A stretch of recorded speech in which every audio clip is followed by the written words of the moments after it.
I've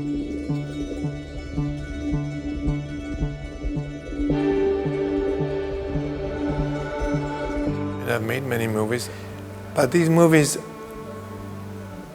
are grown up now. For a long time, they're all clinging to me like children.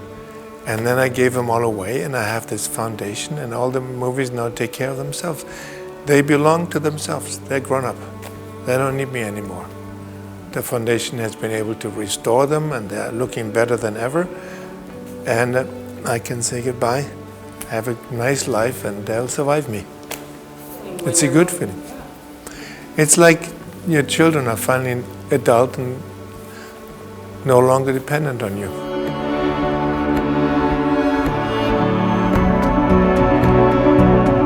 I was lucky because I learned very early on that nothing that you don't do with love or with affection survives. And that you can do things professionally, and that you can do things with a lot of money and God knows what, and for whatever reasons, but it's all gonna go unless you've done it with love. And that, what you're able to do with love, has a different way of surviving and of touching others. I realized that when I was doing Paris, Texas. I realized I was touching on something deeper than ever before, and that it was going to touch people differently. Or with Wings of Desire. I realized that we invested so much into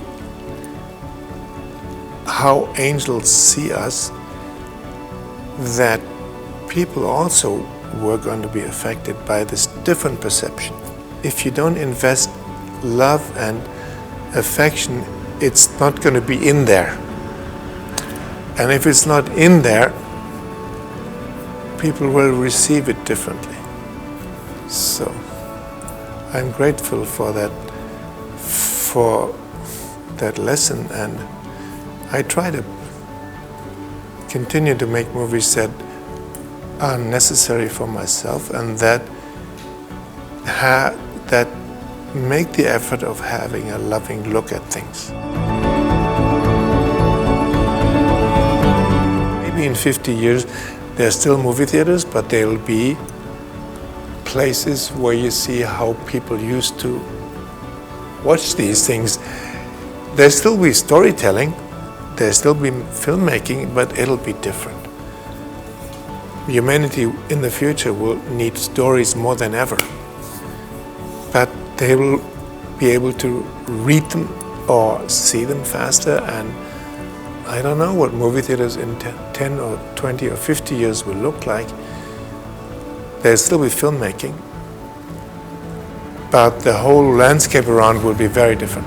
Kids today, the same thing that I needed 10 seconds to understand, they need a split second, and then they have it, and they're impatient.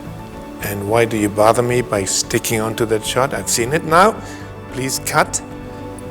Kids are impatient, and because they see so much faster, and they can work on all this information so much faster. So, and for a lot of these kids, the movie theater experience is already obsolete.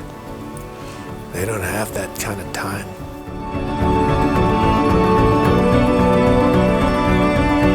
I was more in touch than ever with where I lived, and that was a good experience as well. I almost felt it was a privilege to be stuck.